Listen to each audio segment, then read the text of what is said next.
Welcome to this, our seventh version of Long Island Modernism.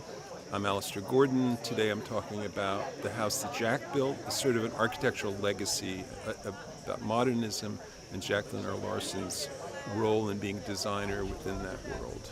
So, welcome.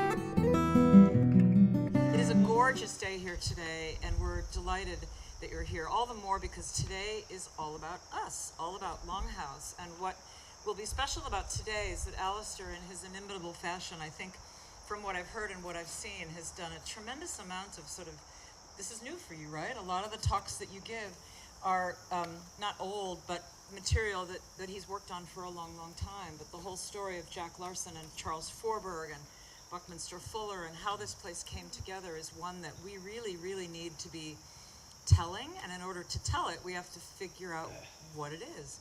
Lots has been written on LongHouse, and I know you had fun digging through files and photographs, and we have a lot more architectural plans to look at. After you speak, you'll invite me and Lee, because we thought it would be interesting just at the end to talk for a little bit about what's next.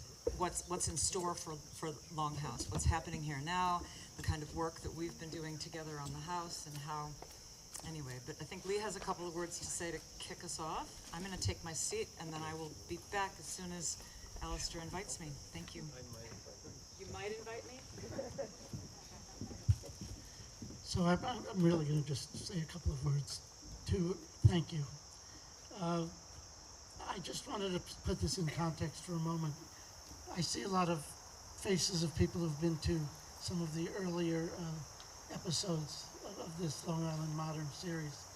And as Carrie said, we feel like we maybe need to be the protectors of modern architecture on Long Island.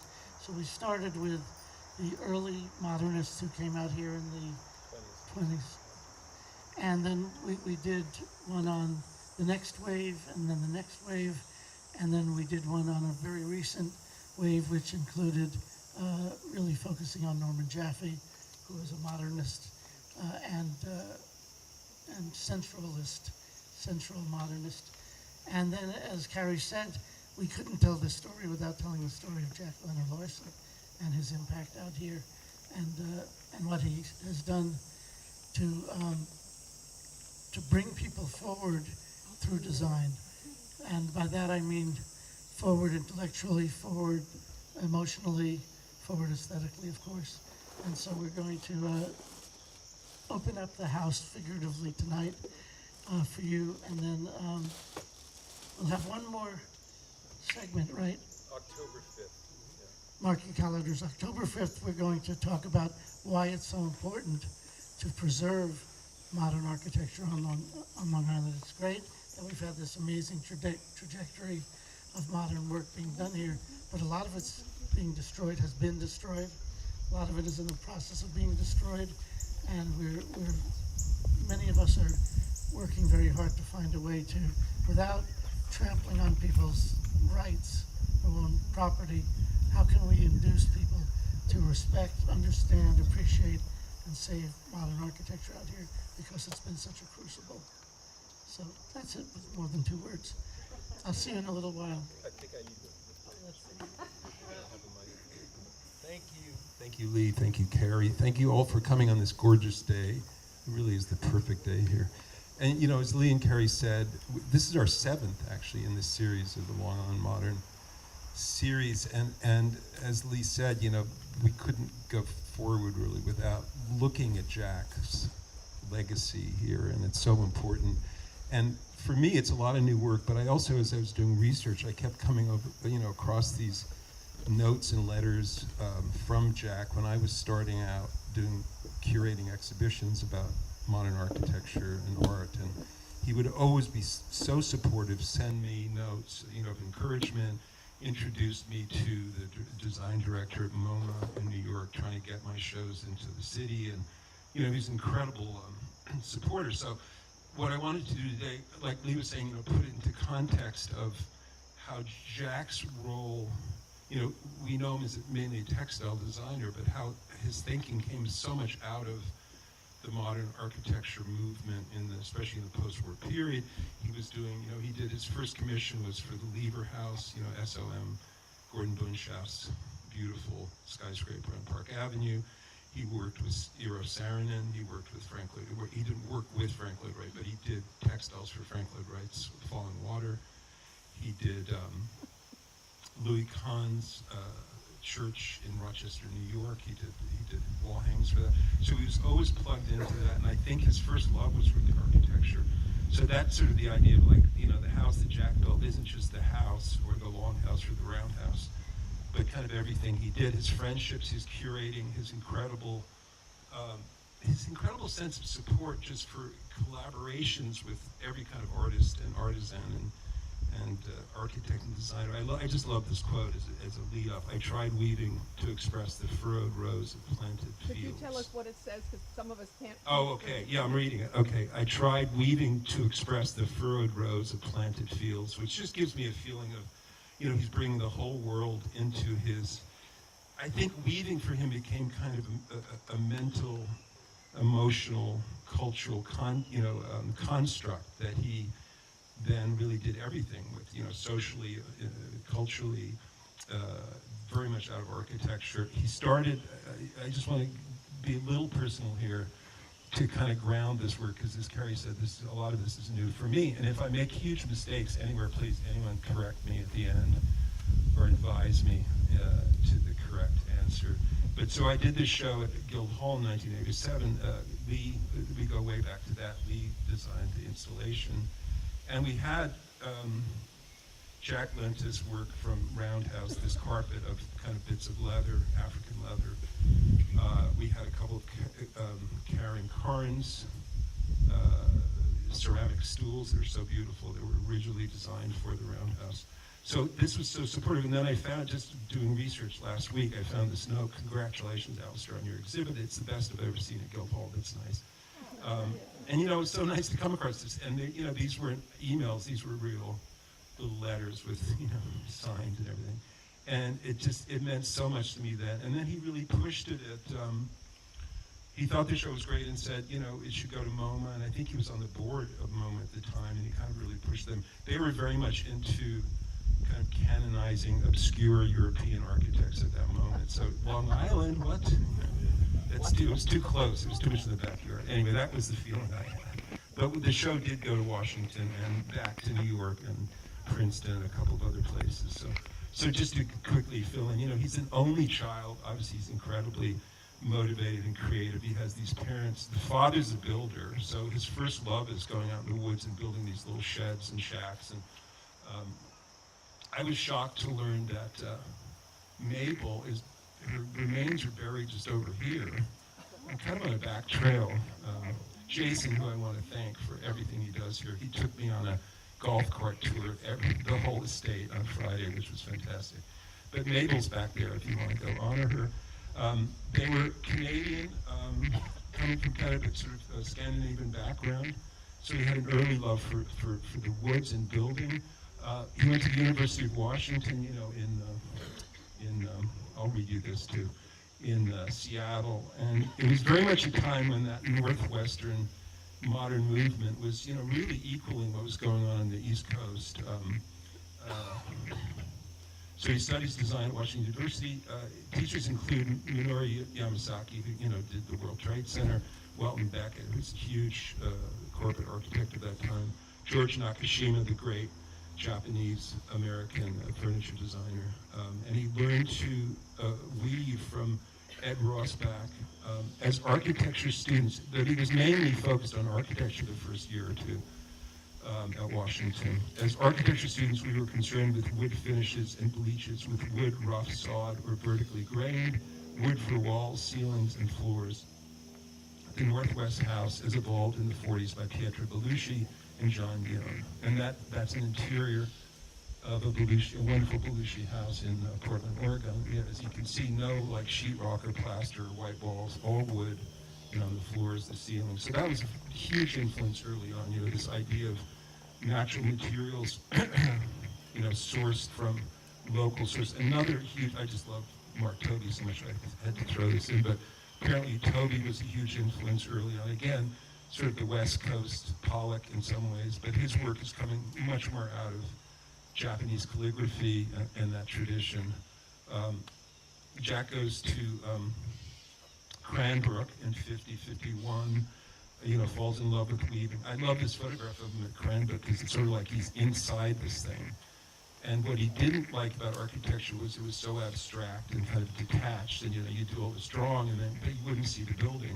If you're lucky, you might one day see the building. But woven cloth was like, this is Jack again. Woven cloth was like architecture in being a structure of horizontal and vertical elements, dependent for character on the nature of materials, amplified by highlight and shadow. When I gained a little skill, I tried weaving with straw, bamboo, raffia, wire, rope, and rags. Every strand of nature, it seemed, could be woven. So again, this idea, again, very much coming out of architecture, that textiles themselves could be architectural, and he really worked on creating a three-dimensional form, bringing natural materials when really the world was polyester, right? It was that period where everybody just wore, fake textiles, and he brought in all these, like mohair and goat's hair and all kinds of exotic stuff. That's a sample book of one of his teachers. And then he got this incredible break, that lucky young creatives get every once in a while. He moved to New York right after Cranbrook in 52, and there was this competition for textile designs for the Lever House that Gordon Bunshaft designed with SOM on Park Avenue. And he, very young guy, and he wins this thing, and he wins it with this hand-woven translucent linen and gold metal weave, which was the whole lobby, all the windows in the lobby were covered in this. And this is a moment where I think, this all kind of clicked together for Jack, that the modern movement, selling New York after being kind of, not much happening over the war period in the 50s, all this new, very glass and steel, Bauhaus type, Miesian modernism was being built, right across was the Seagram's building from the Lever House, and it's an incredible era. And he realized that, unlike that kind of modernism, what he was bringing was the natural fibers and the idea of, now you don't say primitive, but sort of indigenous materials that perfectly offset and complemented the severity, the rigidity of the modern building with its glass and steel. So that he was recognized for that very, very early on when he's in his 20s. I tried weaving to express the Freud. I already said that. He collaborates with many modernists, including Bunshaft, Sarin, and Kahn, Frank Lloyd Wright, Robert Rosenberg, Charles Forberg, who we'll hear about. These beautiful, simple textures, again, often with natural fibers, but some kind of synthetic woven through it to give it body and three-dimensionality. This is a great project he did with the Miller House in Columbia, Indiana, with Sarin, and Alexander Girard did the interiors. And this is the great classic American sunken living room. And Jack did the curtains, and apparently he did all the pillows, and every season they would change and rearrange the pillows with different color combinations. Again, very young. This is just exactly the 1 year after he did the Lever House. So again, working directly with a great architect and a famous designer. Louis Kahn, this is a few years later in the 60s, 68.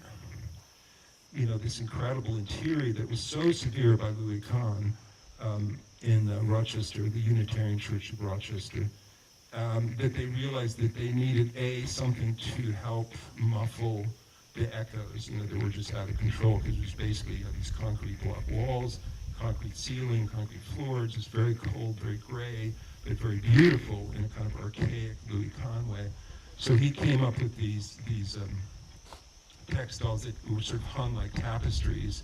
And Kahn's idea was to have somehow represent the entire spectrum of color, but only using 3 kinds of yarn, 3 colored yarns. So with that, Jack was somehow able to make this whole range of colors, muting the sound because they were sort of padded in the back. Again, working very intimately directly with a great architect. He was always, this Matilda McQuaid, who's the textile curator at Cooper, he was always thinking of textiles in 3 dimensions, she wrote, never as flat surfaces. He was also very close to Edward Larrabee Barnes, who did this incredible complex that's still there, beautiful, at Haystack Mountain on Deer Island in Maine. And Jack was involved with this from the very beginning, even before the buildings were built. So they'd be sort of floating in among the pine trees overlooking the Penobscot Bay in Maine. If you've never been there, it's really worth the trip. So now we get to Roundhouse. It's a great story. I mean, I knew a little bit about this because when I first met Jack, he invited me to dinner at Roundhouse, and I was really kind of freaked out because I went into the bathroom and there was this little, just kind of Karen Carnes ceramic thing, and I didn't know if I should pee in it or wash my hands in it or what to do. So I got very nervous, but otherwise it was extremely enjoyable evening. And he told me a little bit about this trip he'd taken. So when he was a kid, now I've read 6 versions of this, so I don't know which to believe, but when he was young anyway, he saw this documentary film about Elizabeth, Queen Elizabeth, or then Princess Elizabeth, and her family going through South Africa and West Africa, the colonies, the English colonies. And he was so blown away by, not the people going through, but the little houses in the background that he saw. See if I can read this. What impressed me most about the royal family's tour were the wondrous houses in the background. Some looked like giant beehives built with clay. Others were round and wooden structures grouped in a circle, and all others resembled thick-walled, enormous sandcastles gleaming against the dusty desert backdrop. When I grow up, I thought, I will visit those buildings and the amazing people who make them. So it's a boy's fantasy. And then, of course, in the early 60s, he went to South Africa and West Africa and visited and Swaziland and actually saw and I don't know how to pronounce this probably, I think it's Ndebele village, and where the men make the round houses. It's a polyamorous society. The men build the mud huts, but then each wife of his many wives gets their own hut, and then they paint each hut themselves. So the painting is done by the women, the building is done by the men, and then each woman has a sort of autonomous, self-supporting little house of her own. So he completely fell mad for this. There's one house in particular, which we don't have a picture of, but I chose that this might be the kind of house he would have, fallen in love with. My mind was spinning. This is near the end of his trip in Africa. The central room is wrapped only halfway around with auxiliary spaces. This is where he gets his inspiration. This round room would retain a degree of infinity, and the conical roof had its own appeal. I drew circular house plans all night, so he stayed up all night making cardboard models while he was still on his trip in Africa. He comes back and right away not only inspired architecturally to build his first house over here, which we all know, but this incredible collection called the African Collection, which he's studying plated basket weaving and from West Africa and all these other amazing things, and starts this collection that's, I think, his first really successful collection too, in terms of commercial success. And there's another example of it. Can you guys see it pretty well? Yeah. Just to introduce something completely different. So he comes back, decides that he's going to build his own house, buys this.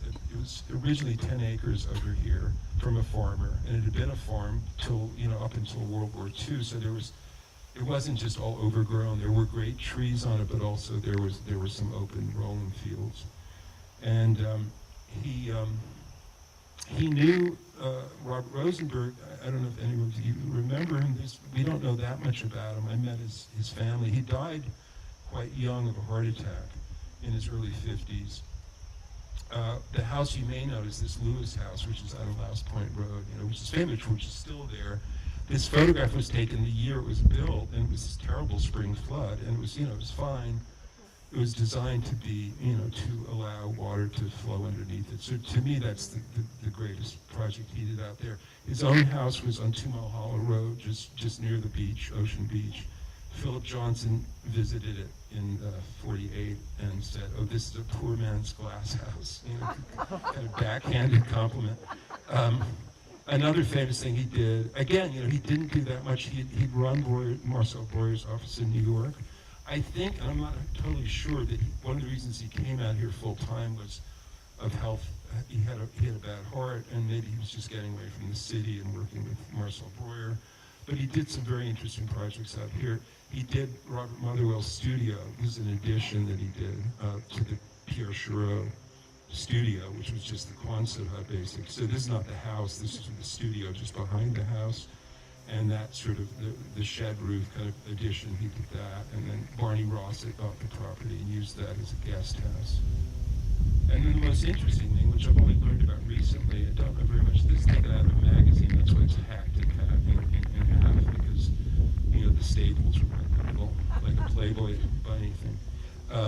This Robert Rosenberg, so he designed this house with a Japanese architect. It was built in Taiwan. It was prefabricated in Taiwan with all the right kind of wood and all these, the fine joinery. And then it was shipped in containers back to Long Island, to Quogue, where I think it's still there. Has anyone ever seen this house? Because I don't even know where it is. Anyway, so I think Jack knew about that he'd done this incredible Japanese house. So they did get together, and he hired him to design. And Rosenberg really did the design of the house.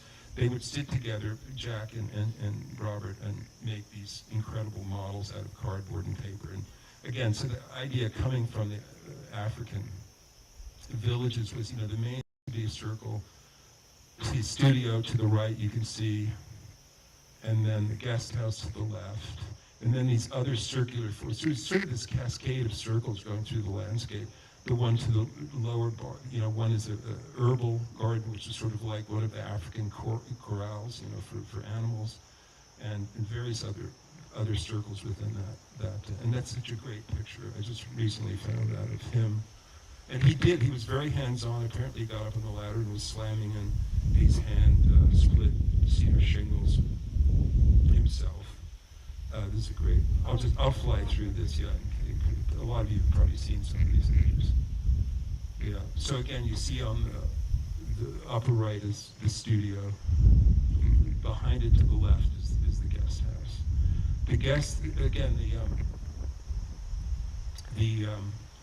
The houses were built by a local builder using wood framing, wood forms, and then pouring concrete in. They were originally going to use block, but they felt that was too rigid.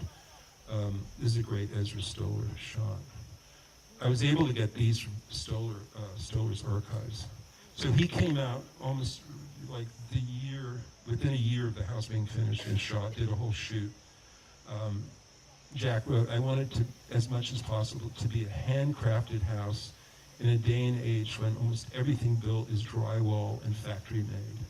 So again, he was going for, like everything else he did in life, was this sort of fully artisanal hand-built thing. And the most beautiful thing about this project, I think, was how many artisans and craftsmen and artists that he invited, that he welcomed in to like the paintings on the wall, which are in imitation of the Nibali women's paintings, were done by these two graduate students. One was from Pratt, one was from Parsons, and they came out and just stayed and painted the walls. This is his studio. This was made of cedar siding that had been used for the formwork for the main house, and they just recycled that and then stained it. A bamboo ceiling, redwood beams. I don't know what the exhibition hanging inside is about, but it's clearly objects he brought back from Africa. Again, this is very early. This is the paintings of the. I actually know their names. Jerry Rosenfeld and Gerald Pierce did the paintings on the walls.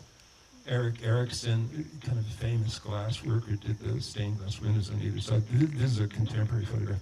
The wall, the outdoor of the outside of the door was designed by Jack himself, and he used copper and these big nails that he got, these sort of hand cast nails that he got in Africa, and sort of slammed those into the door, and that's a Congolese cowbell. Again, just details of the Erickson windows very beautifully. So again, weaving the outside and the inside. We measure space by seeing corners, and round rooms have no corners, so the space feels infinite. That's another Ezra Stoller great photograph early, how he had the living room. And these are other amazing color photographs, which I only found recently. Sorry. I dream of coming home to rooms as quiescent as a deserted beach with long horizontal lines and casual rhythms. And again, I'm sure most of you know the kind of work he started to collect at this period, sort of a mix of homegrown American ceramics and crafts, a lot from Japan, a lot from South America, and mixed in with the African pieces he was bringing back. Karen, this is where I had my bathroom experience. Well, no one includes it in their photographs, but just to the right of the washstand, there was this urinal. I think it was a urinal. I think it's still there. And that's where I got very confused. But Karen Carnes did not only all that, the sink and the urinal and the sunken tub, but she did all the stools on the terrace. She did these rings that I'll show you in a minute that look like chimney pots on the top of the buildings, but in fact were just holding skylights. There's another great shot out the back. I'm sorry, I rushed through that. Again, so as he got the house, so he came with his partner Wynn, and they decided where the house would be. They planted a post, then they got a rope, and they measured. I think it was like I can't remember exactly, 40 feet or 35 feet, and then they did a circle, and then they did the same for the others, and then the builder came and started to. Then they used snow fencing to show if it was the right scale or the right proportion. And it was so the whole process was very, very hands-on. Again, in the garden, these little kind of concrete corrals, which became herb gardens and different kinds of gardening areas. Again, to me, the whole place now, if you look at it all together, the longhouse and the roundhouses, sort of again in Jack's mind is sort of weaving together of so many different elements. I'll go through these very fast. And I love this one.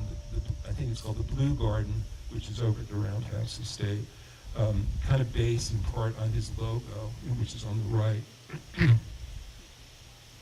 And this really interesting guy, I'd heard of him, I didn't know much about him. Bill Moss, he did a lot of these tensile structures. It was very much like Bucky Fuller and Frey Otto, very big at that period in the 60s and 70s doing these sort of tensile structures. So this he made for Jack and was out by the pond. I don't know which hurricane it was, but it was blown away in one of the hurricanes. It just disappeared. I don't think they ever found it. But he did another one later. But this is where they would sometimes go and have dinner. And he used this stuff called silvered solar cloth. There was the brand name was Moonbeams, and that's apparently it was like very silvery and reflected the moon. This is shots of what it looks like today. I'm sorry I have so many. So then to introduce the other architect who he was so much involved in, Charles Forberg. Bob Rosenberg died in '66, as I said, very young of a heart attack. So when he wanted to do an addition to Roundhouse, he went to work with Charles Forberg, who he knew.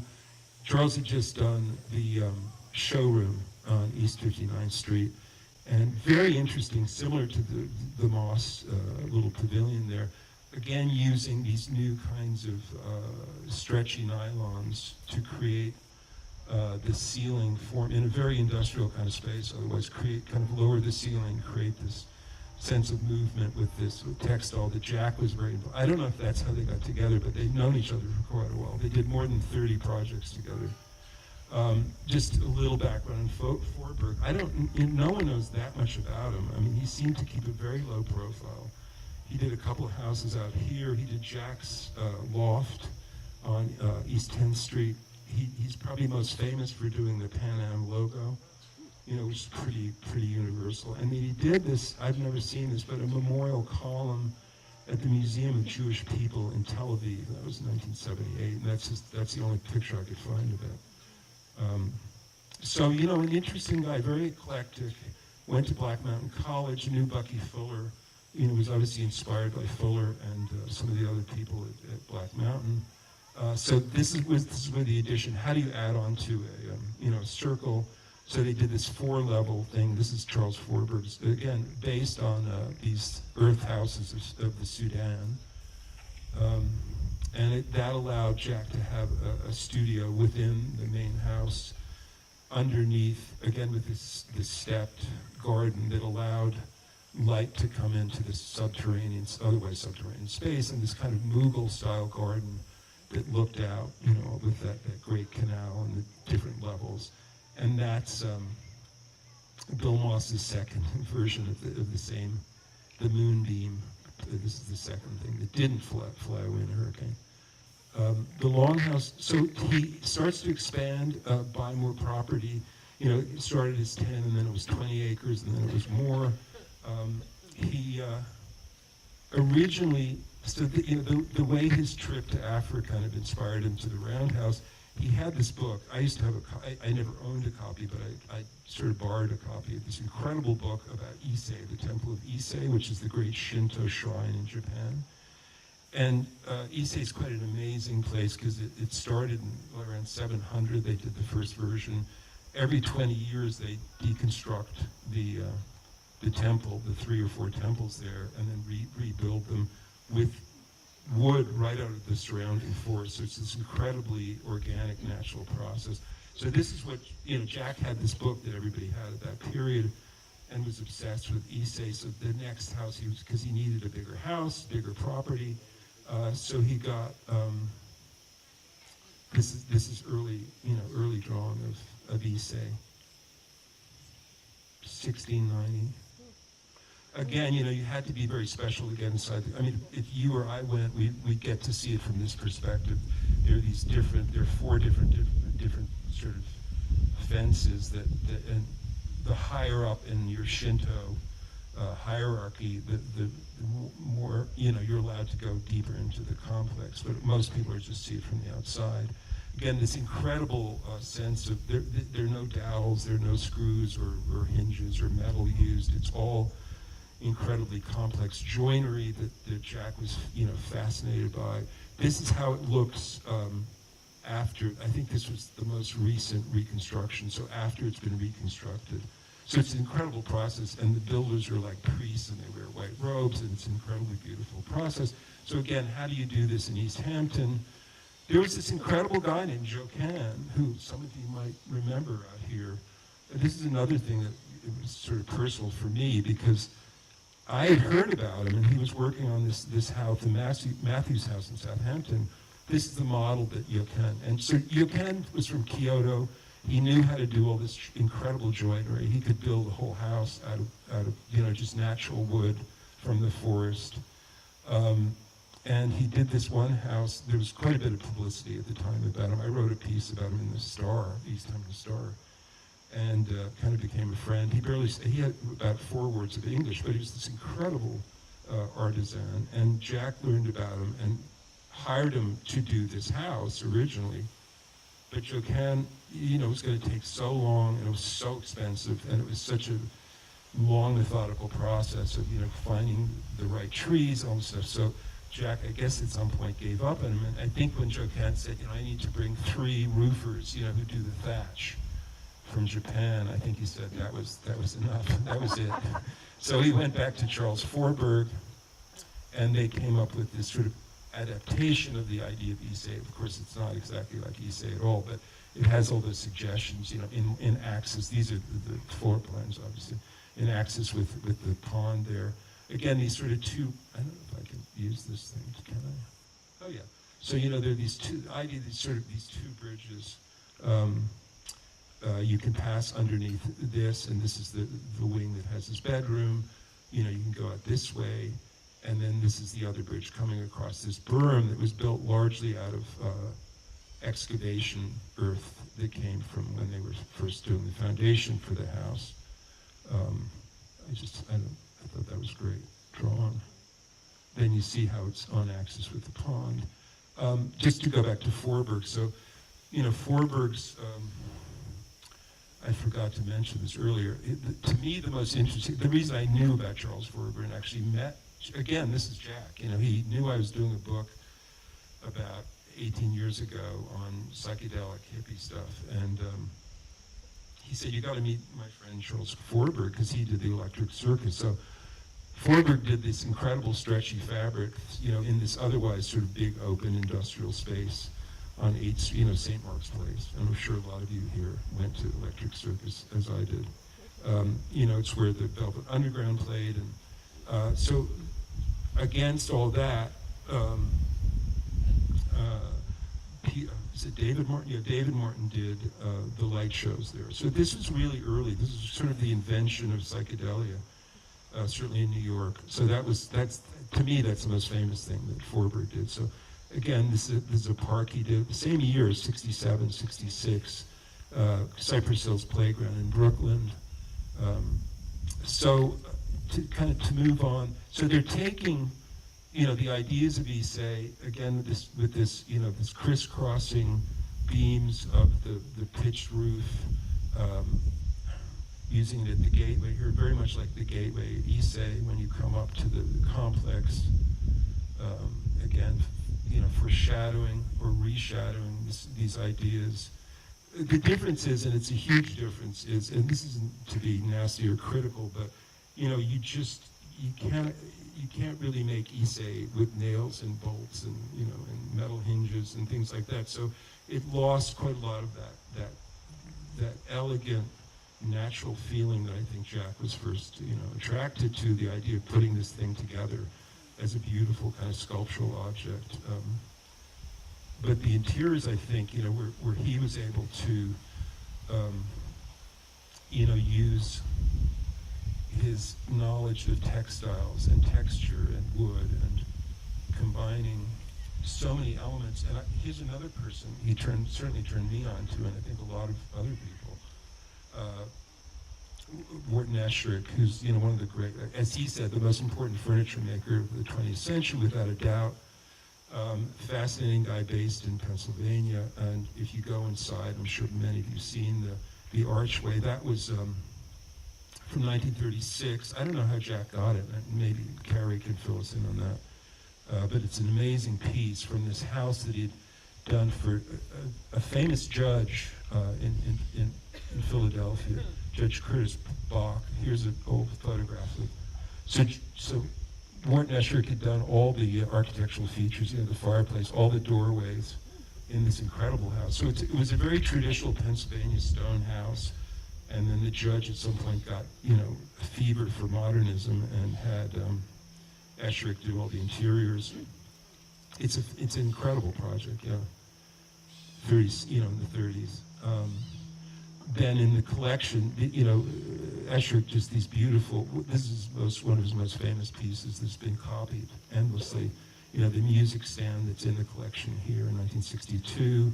Again, you see, so throughout the house you'll see, I asked Carrie this, I'm not sure anyone knows, but there are dozens of Esherick pieces. I mean, I think it's one of the biggest collections of Esherick outside of the Esherick Museum. The way, again, weaving the exterior and the interior, and with his incredible eye for collecting and placing and curating objects, you know, to me this is fascinating. It goes out into the garden, where again, it's very, I'm rushing through this because, you know, I have way too many images, but I love them all. Roy Stock, who's sort of a wonderful sculptor of natural fibers and, you know, rushes and bamboo. This is a piece that was here, I don't know when it came down, but that's him working on it, you know, just using the natural plants that are there. This is something, I don't even know who did this, I just took this photograph yesterday. You know, again, the sense of all of nature being woven together. Grace Knowlton, who's I'm sure a lot of you knew here, a wonderful sculptor and good friend of Jack's. You know, her rock-like balls, you know, scattered around the property. These alignments, the structure. So a lot of the architecture of the house, the two houses, you know, reaching out into the landscape, giving the landscape and the garden this kind of very architectonic framework. I'm not going to go deep into the garden at all, but again, these structures, what I call them kind of garden follies. This was for Richard Lear, who I knew pretty well, and I assume there was a very close connection with Jack. He was a sort of self-trained architect, designer based in East Hampton who died quite young, and this is his memorial to him that's still there. I don't know what this was, they just liked it. And then this guy who, unfortunately, Jason was telling me that it blew away in a storm. Chen Shengfeng, who's a incredible Taiwanese artist, sculptor, and this was all made out of. It's based on these traditional Chinese fish traps, but it's this house he made out of bamboo here, and it was on the back wall there. Beautiful structure. And then this brings us to, you know, ta-da, our setting here. The Great Fly's Eye Dome, which, you know, again, this is a sort of a little bit of detective work. I was commissioned to write a book about Bucky about 10, 12 years ago, and sort of took the deep dive into the Buckminster Fuller rabbit hole and never came out alive. I mean, he really is an extraordinary figure. He kept everything he ever did in his life. So when you go to Stanford, Stanford University has the Buckminster Fuller archives. And it's just endless. And you sort of say, well, I would like, you know, something from the month of January 1938, and then you wait 5 days and they come back with this huge trolley with box after box, and that's like 1 week in his life because he kept everything. So I was always curious about this, and I'd heard various rumors. It turns out it's not really, you know, and this is not to, you know, disparage it. This is inspired by Bucky. Bucky has had hundreds of followers and devotees and kind of Bucky nerds who, you know, were always trying to expand his ideas from the original geodesic dome. So this guy was John Kutik. I can never remember how to pronounce his name. We don't know that much about him, but I did, deep in my archives, I did find a picture of, I couldn't believe I found this. And this is him holding a model of this structure, what this structure is going to be, 33-foot diameter, Fly's Eye Dome, again, based on Bucky's formula, which had never been actually tested out. So the idea was originally to make it a complete ball, a complete sphere, that then you built a house in, that you lived in. And this was Bucky's original concept, was you would build these things like in the photograph here. It would have this sort of tetrafoil kind of floor floating. All the mechanicals would be self-contained underneath that floor, so you could live there. You know, air conditioning, heating, everything, water, everything. So you could a helicopter would pick it up and drop it wherever you wanted to go. And if you didn't like your neighbors, you just had the helicopter come back and you know, move it somewhere else. So that was the concept. But it was very much out of Bucky's, you know, passion, almost religious, you know, commitment to solving the world housing problem. I mean, he was very serious about that. And of course, this, instead of that, which was a socialist, you know, a universal globalist socialist, you know, idea of the future, you know, we got this Craig Robbins dome in the middle of the design district in Miami. You know, it's surrounded by Prada and all these incredibly rich stores. And this is how you get down to your Prius, you know, underground. You go through the dome. But I mean, it's still great. But I think Bucky would turn in his grave for that one. Just to show you my own insanity of how I get into research projects. So this was how I began the Bucky Fuller, which I've never finished, by the way. I still owe it. I thought I would do something different and do sort of Hunter Thompson, you know, on the road with Bucky. So I'll start with, you know, the United States. That's kind of a logical place. You know, just one thing led to another. I went to quite a few of these places, and the idea was to go to the actual places and see if anything was still there and what kind of impact he left on that place. but it got out of hand, and as I said, it was a rabbit hole I'm still trying to get myself out of. This is a guy within that rabbit hole. The guy who actually figured this dome out, the real version of it, was this incredible surfer named John Warren, who's still very much left. He lives in La Jolla in San Diego area. And I got to know him. I went out there. We hung out a bit. Amazing guy, and he was so good at shaping surfboards that he figured out how to make the original prototype that Bucky had designed. He went to Bucky, who was living in Pacific Palisades at that time, and said, "Listen, I think I can make this." So the thing on the left there, and John showed me this, is incredible, was this handwritten scrawl from Buckminster Fuller. Here, I give you permission, to make this thing. And then John did a 24-foot version, and this is the 50-foot version, which is nice. I mean, really kind of extraordinary. The local LA Times critic said it was like a woman with a broken nose, a beautiful woman with a broken nose. He hated it so much. So this was for the actual LA bicentennial, 1980. Underneath there, you had a kind of a diorama with the history of Los Angeles, for what it's worth. And then these crazy fly's eye, which were made of translucent fiber. So this.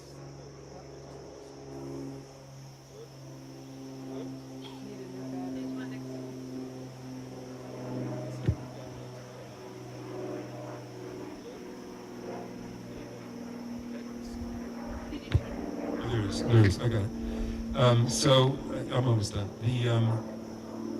So there was an exhibition below, and then no one wanted it. They tried to give it to the museum, but people didn't love it. And so it was stored in this farm in Sebastopol. We got really involved in this. It was crazy. And no one remembered where it was. The guy had died, and it was stored in his barn. Finally, someone using Google Earth, this is true. So those circles you see, those are the lenses, what they call the lenses for the openings. And then there's, if you can see on the left, there's sort of a ruined barn that literally rotted away and fell apart. And then they saw the other, what's called the saddles, which is over here on the right. So they went up and they actually, rediscovered it. Our friend Bob Rubin, who a lot of you know, who has the Bridge Golf Club here, and is a great collector of modernist house, including the Maison de Verre by Chiraud, a lot of other incredible kind of industrial modernist objects. So he heard about this, and then he took it over and did a beautiful job restoring it. And this is the first time it went back up in Toulouse, France, on the river. Incredibly beautiful object. Again, they decided, he has the bug eye kind of windows, but he decided not to put those up. And here we are back to here. And now there's one thing I wanted to show you before we end, before I introduce you to Carrie and Lee. Again, this was really just an idea of creating some kind of architectural design, modernist context for Jack Larson's incredible work that he did here and how this place goes forward, as an institution. No one else on the Eastern Long Island, deals with design specifically, and I think it would be so wonderful to have this as the kind of ongoing institution for design, specifically in New York and Long Island. I love this thing. John Cage did this after he had visited Jack, and you can see it's kind of an anagram type thing with JLL, his initials, through both stanzas. So not just elegance, something else, joy in relation, people, and the things around them. John Cage, 1981. So on that loving note too, let me introduce and bring to the stage Carrie Barratt and Lee Skolnick.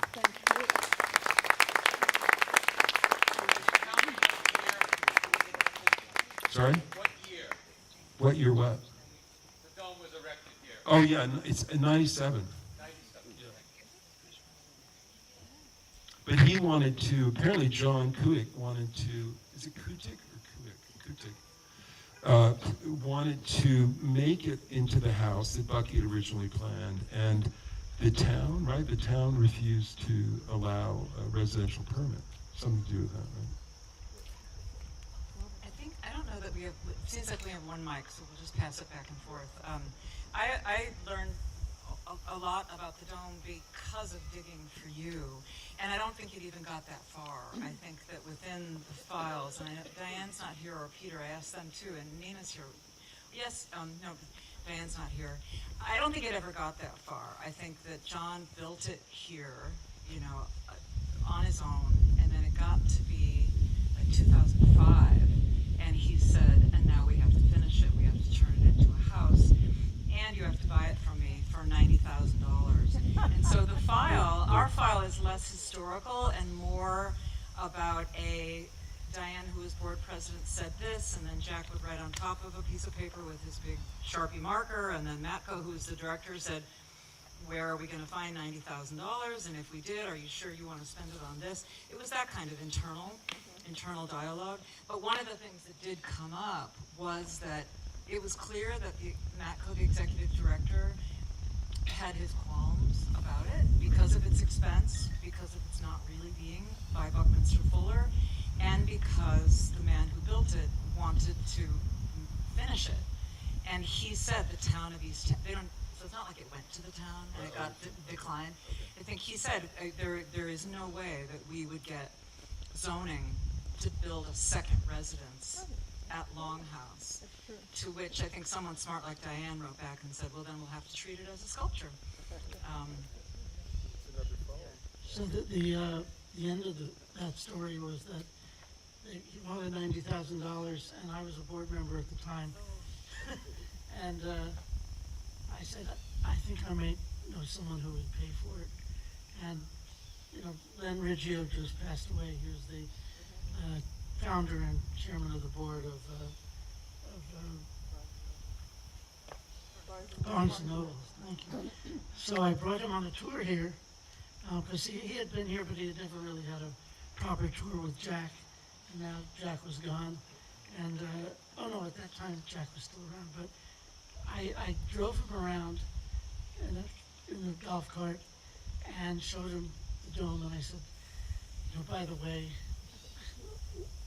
the person who owns this wants his money, or he's going to take it away.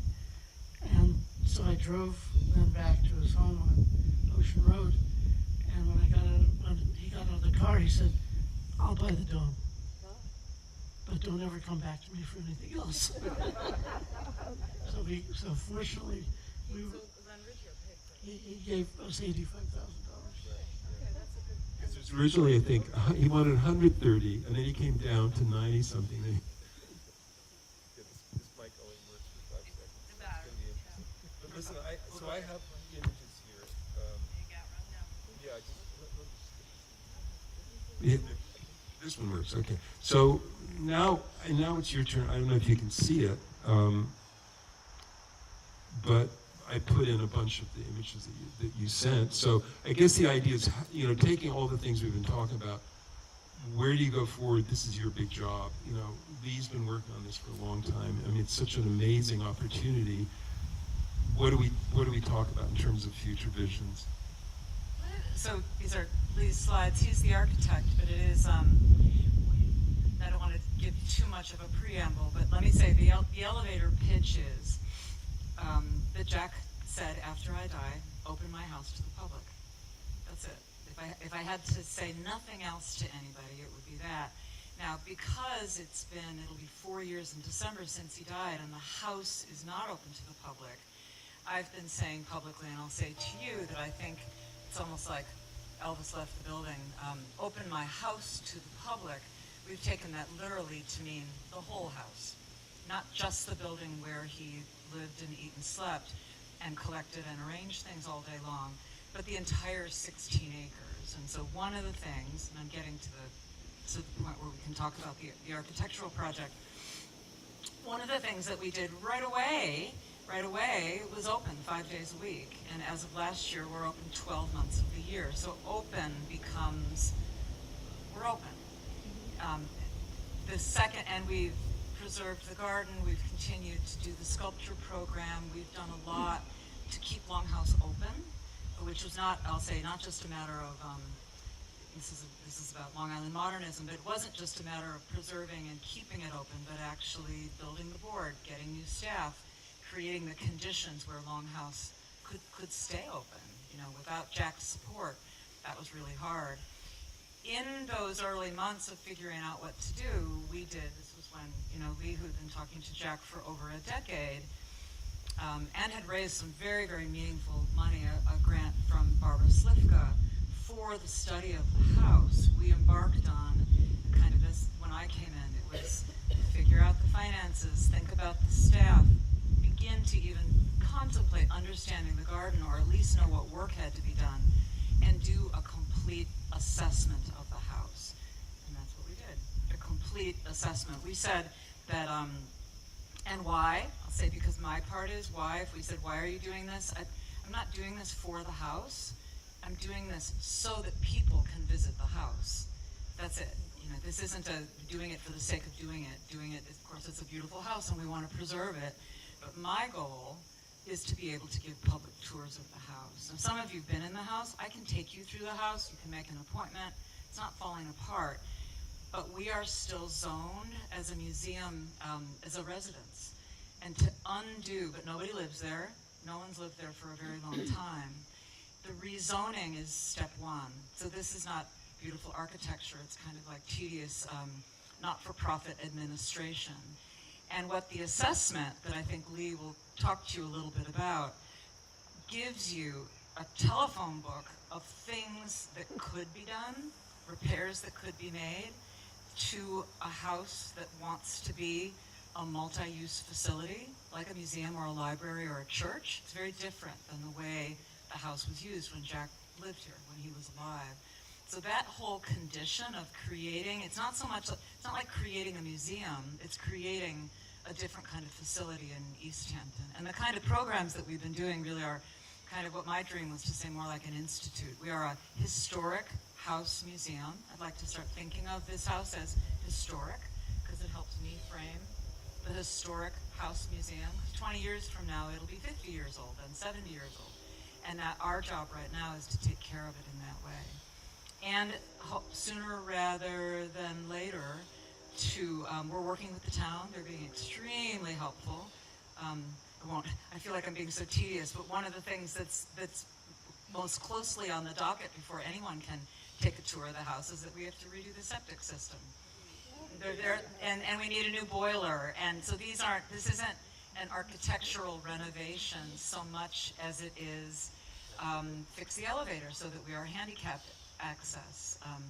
And then I'll stop, I promise. But the other thing is that there's so many good models for this. We are an affiliate member of an organization called Historic Artist House and Studio. HAAS is the name of it. And they provide, part of the reason I wanted us to be in there was because it's a very good organization for us to be in, but also we can share kind of war stories with other places. And the condition of a historic house that still has need, but is able to welcome the public is exactly the same thing as what happened at the Philip Glass House. It's what happened at Russell Wright's Manitoga 10 or 15 years ago. It's what Olana does every weekend. It's what Falling Water does in a big way, because they're, on not only National Trust, they're all different designations you can get as well. But it is possible to do these things without fixing every single thing. So I'm eager right now. We started, it's good, I always say I want to know, it's like you do research, I do research, and I've done architectural projects before. I want to know the world of everything that's wrong with the house. But then I want to go to the town and say, what are the things that we have to do to make sure that this doesn't take 15 years? The other thing is, I'll pass to you, and also, because I know everyone who's here loves LongHouse, but if we had to remove the collections, store them, wrap the house, replace all the glass, and close for 2 years, we wouldn't survive. We wouldn't survive. So this isn't about. Of course, it's about raising money, but this is just about being sensible and making the right path for us to be able to give public tours of the house, not just open it for people to wander through, but to say 2 and 4 on Saturday, 2 and 4 on Sunday, 7 o'clock on Wednesday. Really, really nice docent-led public tours for a limited number of people. That's what I want, and I'd like it by next year. Please. And for free. So, No, people would pay for it. so this is the world that architects live in. You know, the client wants everything, and you know, you make a simple statement. We want to invite the public into the house. That's my goal. That's the goal.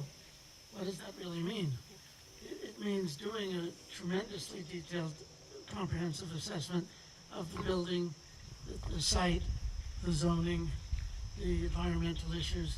You know, today, to invite the public into any structure, you have to abide by the new energy code, which changes every year. The zoning, of course, the handicapped accessibility, I mean, you name it. So what we did was what we call a master plan. But it was not a master plan where you just sort of, you know, wave your arms about big issues. It goes down into the nitty gritty. And the other thing about being the architect doing this is, here's a project where you're asked to be as creative as you could possibly be and have the place not look any different than it looks now. So the creativity is in finding ways to make it seem like Jack just went out for a quart of milk and you can wander around the house. Oh, okay. So a lot of what we're doing, which is architectural and not just technical, is finding more places for people to gather. Because, as Carrie said, the visitation has more than quadrupled because we're open so much. So you see next to you'll go by the house later and you'll see that next to the building, under the bridge, that whole area would be a wonderful place for people to be able to congregate. We can open up the pavilion, which is the lower level, and have a real changing exhibit gallery that would be climate controlled presently. You have folding plastic panels that enclose it but don't allow you to heat or cool it. The veranda, which is the most magical place to have lunch, will hopefully someday be accessible to the public. The bridge needs to be rebuilt, but look like it was always there. Let's go to another one. Actually, go back to the first slide for 1 second, just so I can. This one? No. The very first one. Yeah, I think that this would be very helpful for people, not to get into the weeds as everyone's been saying, but here's the road. Right now, you drive in here, you park, you get out of your car, you walk on the path to the gatehouse. It's completely counterintuitive because there's this incredible cryptomeria alley. So nobody sees that. So what we're doing is we're going to have you come in here, come down the cryptomeria alley, have it turn around so you can drop people off, and then go into the parking lot, and then exit the way you enter now, so that you get the full experience. Because right now everybody misses it unless they happen to be going to the house, and they see it on their way back. The other thing is, we have this really charming little gatehouse, but it's not to code. We have to drain the pipes in the winter. The gift shop has beautiful things, and we'd like to expand that. We want to have serviceable restrooms. So what we're going to do is, again, we're going to actually enlarge this, but you're never going to know that it was essentially replaced. And then the house, actually, if you could go one more. Yeah, one more. So this is what we're calling the pavilion, what we call the pavilion. This is the lower level. Any of you who've been here for exhibits, there's exhibits in there right now. This will be a proper gallery with good lighting. As I said, heated and cooled. But it's going to look pretty much the way it looks now. It's just going to be upgraded. So there's no expansion. No expansion of the building whatsoever. Go to the next one. Okay, so this is the reworked gatehouse. So you'll come in through a gate that looks exactly like the one we have now, but we're going to rebuild this so that we get, one of the things about being open, as much as we're going to in the incredible programming that Carrie has created, is we're going to need more staff, and we have no place to put them. So we're going to put a second story on the end of the building. You'll never even see it, so that we can house some staff above the restrooms. Can you hear me? I just interject that one of the things about a master plan is that it takes into consideration a very, very long-term plan. So when you're saying we're doing this is not happening next year. The staff is not doubling next year. So I just want to be cautious that what we ask for, because we don't want to have to do a master planning exercise more than once. It was expensive and time-consuming and took a lot of work. A very willing client and an expert architect who's done a lot of work in this field. So the kinds of things we said, if we're going to do access to the house, we're obviously going to have an enhanced visitor experience. So all of these things go into one. So the project that you're proposing, I'm going to say among friends, kind of the word is the street is, why aren't you doing this all now? This just takes years. This takes years to do. Even if you had all the money, it would take years. It would take years. So part of you all remember that used to be this graphic that said plan ahead, and the end of ahead looked like it was just squeezed in there. Stephen Doyle probably remembers it as a graphic designer. You don't want to step over yourself later or realize that you didn't think it through. So you're precisely That's when right. I stopped at that saying, gosh, if only we had thought about putting a second floor on the gift shop, we would have known what we were getting into. Right. But these things, this is a plan. Exactly. Yeah, for instance, this is a place that probably none of you have ever been. There's a loft above the upper level of the house, where Jack always envisioned it as a library, and so we're going to make it so that anyone can get up there. It'll be safe, it'll be handicap accessible. Right now, if you go up there in the summer, it's like 150 degrees. So it's going to be air conditioned and heated. This is a great cross.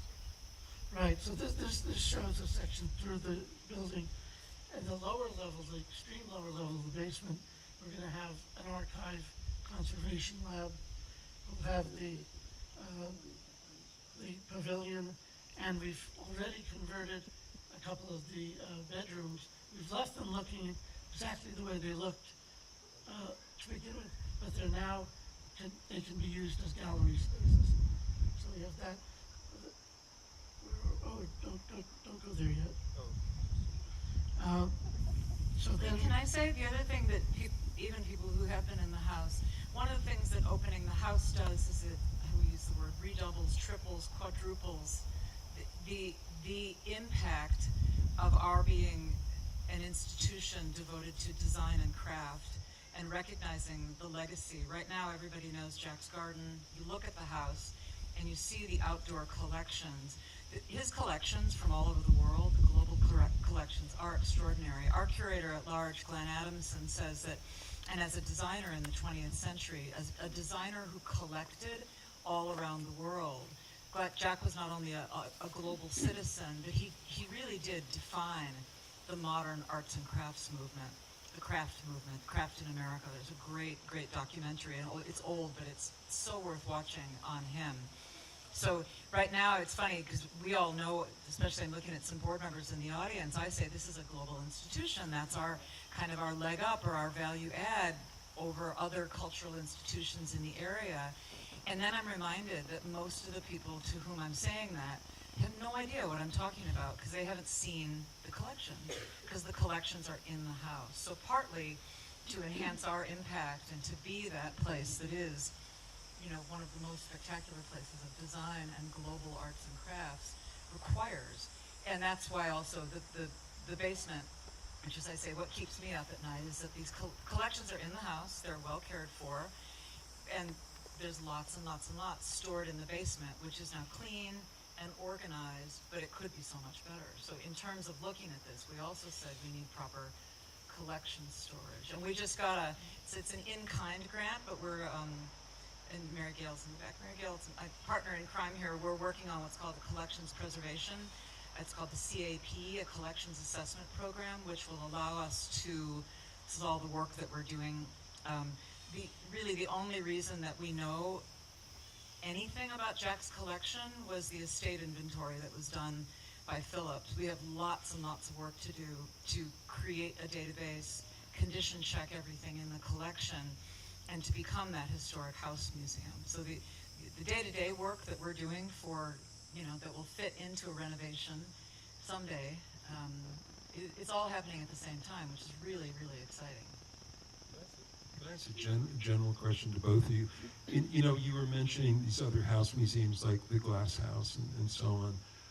Don't they all kind of get variance breaks from the townships or the counties? I mean, because you couldn't do it otherwise. I mean, if everything is right. Yeah, we are in a residential zone, as you would imagine, and a museum is not, it's a permitted use if you get a special exception permit, and that's what we're going after, because to get a variance to essentially defy the code, it can be done, but it takes years and years and years, and the town has been very, as you said, very, they're telling us how to do it in the best way. Yeah, it's a good relationship.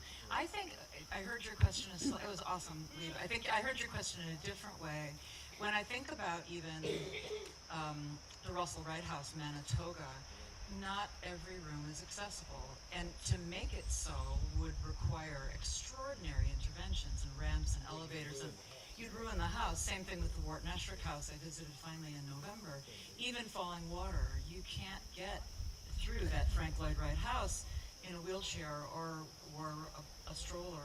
So that, I think that's what you're saying. I don't really know, code to that, but I do know it's true that there are variances given, not a variance. But for a historic house to remain historic, there are always going to be certain parts of it that are not universally accessible, right? We're actually quite fortunate. There's no part of this house that we cannot easily make accessible, because he already has an elevator there. Now, it's not serviceable for the public, but we can replace that elevator with one that is, and then you can get to every square inch of the house, which is wonderful. What is more challenging is if you want the house to feel like this is the way Jack placed everything, we can't start putting everything in cases, because then it's going to look like a museum that happens to be in But it's not a museum, it's a historic house. I know, so... I'm saying that a lot, it's a historic house. So he had really clever ways of displaying his collection, and we're leaving that the way it is, so that people can look through. What about insurance for that? It's insured, it's all insured. It's not unlike, I'll say, I don't mean to be so militant about this, but the condition that we're creating is exactly the condition in Henry Francis DuPont's house at Winterthur in Delaware. You could touch a vase if you wanted to, but you know what? Nobody does. It's the way anything is in period rooms in historic houses. There's a certain amount of trust, and the access to the house is on a tour. Right. So it has to be on a tour. It has to be on a tour. That's what I mean. If there's anything else, Chris, What is that? what is this? That's what we need more than anything. So, one of the things that LongHouse has enjoyed for a long time, and it's only been enhanced recently, is an education program. We have so many kids coming here, school groups, camp groups. We have programs for kids on the weekends.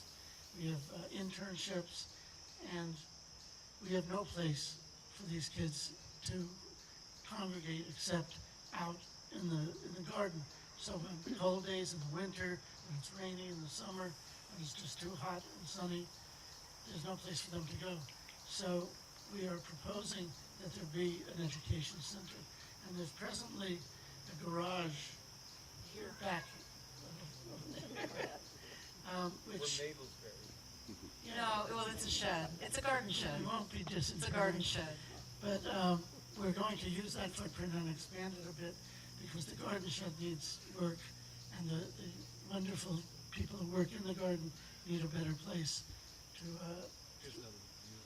Right. So what we're talking about is something which refers back to the architecture of the building, but doesn't attempt to replicate it. There's not much controversy. There used to be more controversy about, should we design something that looks just like the house? I don't think Jack would have wanted that. He said two things that, I spent hundreds of hours with him going over all this. And one of the things he said is that we thrive on change.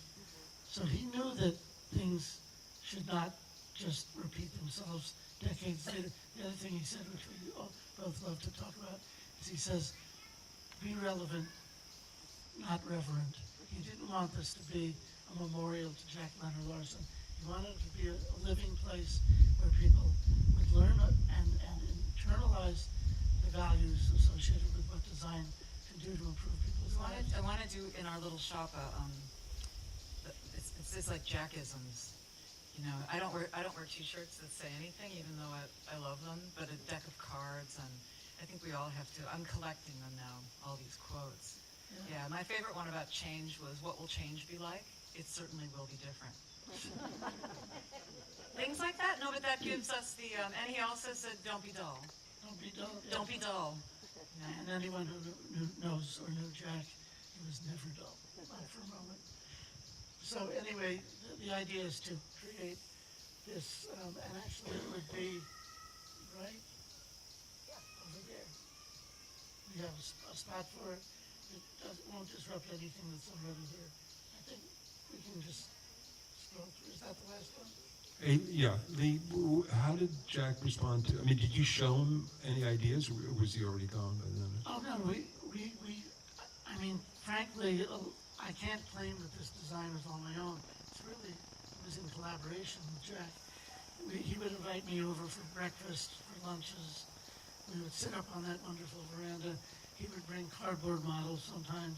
Yeah. He would do these sort of little scroll sketches, and we'd spend the whole afternoon trying to figure out what he meant. And he knew a lot about architecture. He was incredibly well informed. He was well informed about things that architects think about. Yeah. Procession, scale, proportion, light.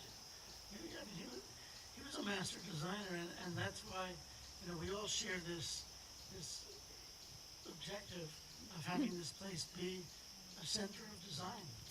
There's also those hours and hours. I'm so jealous of those hours and breakfast on the veranda with him. What Lee just showed you, though, has happened in the past. This is 2 years worth of work after he died.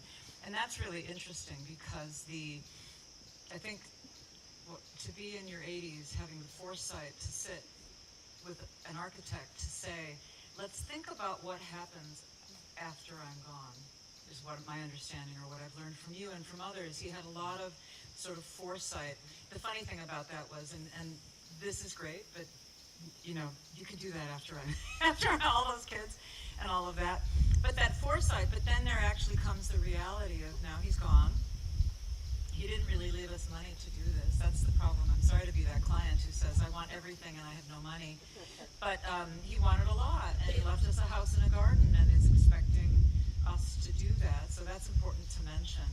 And then the other thing is, this took a board and a staff in conversation, not just Jack's vision of what it would be or what would be possible, but talking to Esperanza Leon about what would you do if you had a space like that, or us coming out and trying to get day campers that come in the summer off of the lawn in the rain and realizing this is a real problem. Yeah.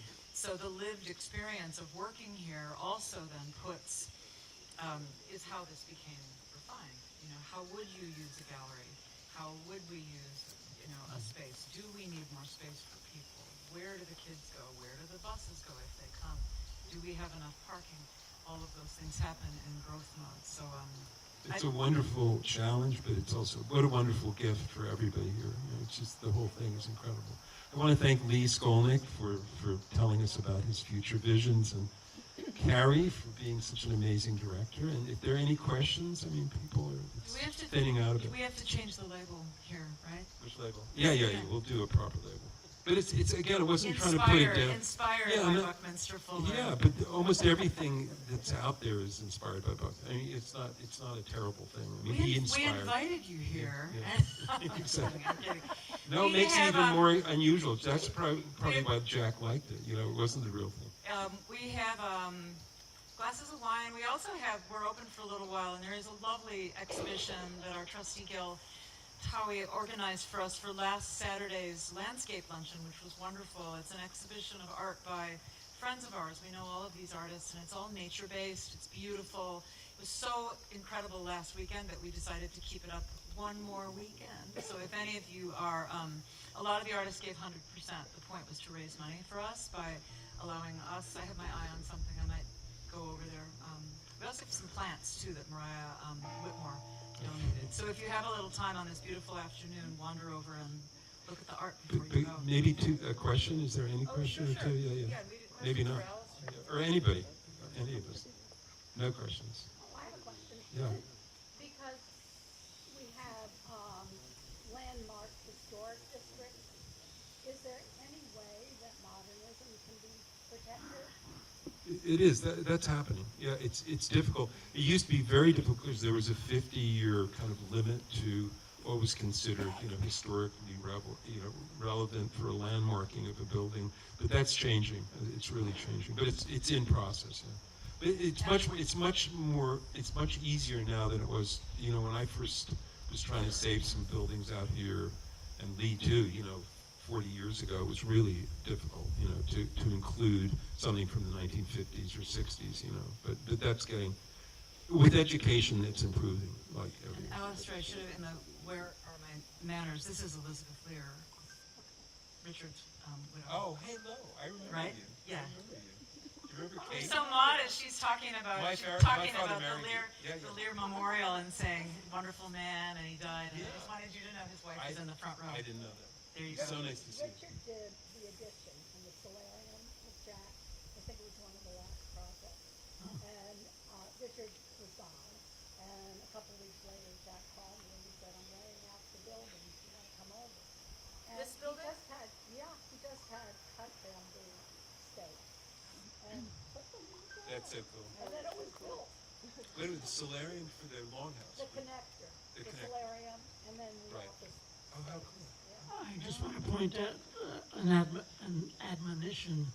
If anyone is thinking, oh, I could have my house landmarked, don't do it.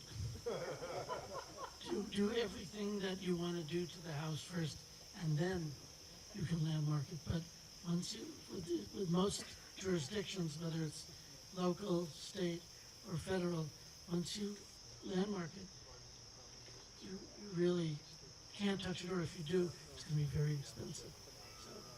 So you heard that here.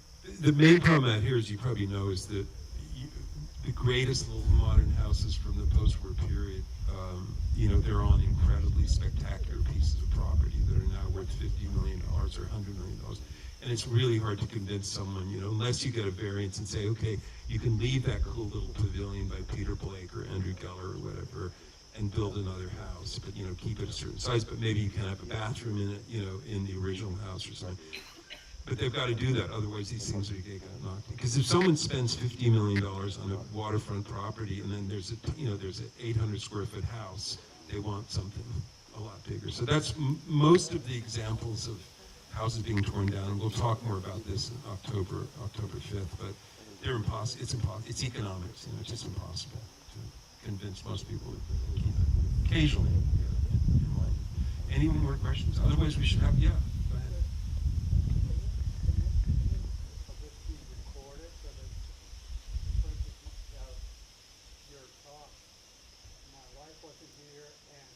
Yeah, he's our great videographer there is recording. Wonderful pictures and everything, and all of you, what you've all said, it's just been so fascinating. Oh, thank you. And my wife had to go to the city today, so I think we're going to try to have them at least posted so you can go to YouTube or Vimeo or something. And see, yeah. Because we watched there's a this Furniture History Society in London, or in England, and they have lectures every few months, and they record them all. Yeah. Just, they have about 6 speakers, and it takes a long time to see it all, but it's and I hope this will, for the LongHouse to do this too. I mean, you charge for them, Yeah. you know. We're doing, and the sponsorship really helped with that. I'll tell you, I don't mean to sound so scrappy, but, Chris Coy bought the screen. LongHouse has a website that can't yet take this kind of material, but we're getting there, and I think the quality of program, thank you both so much, and your saying these kinds of things makes it so that it's really worthwhile for us to have the ambition to get our programs online, to repeat them, to create a YouTube channel so that we can do that, and to make sure there are links on the website. So step one was being able to do it, getting great scholars to do these programs. Step two was being able to afford to hire an excellent videographer who's been hanging out all summer. We're so happy that you're here. And then the next step is on us to figure out how to make them all accessible. So we're getting there. We're getting there. You guys do. I have to say for Carrie, I mean, you're just amazing. You and Jason just do everything from picking up the garbage With Mary Gail. So thank you, Carrie Barratt. I mean, you're amazing. You're really amazing. Thank you all for coming. It's great.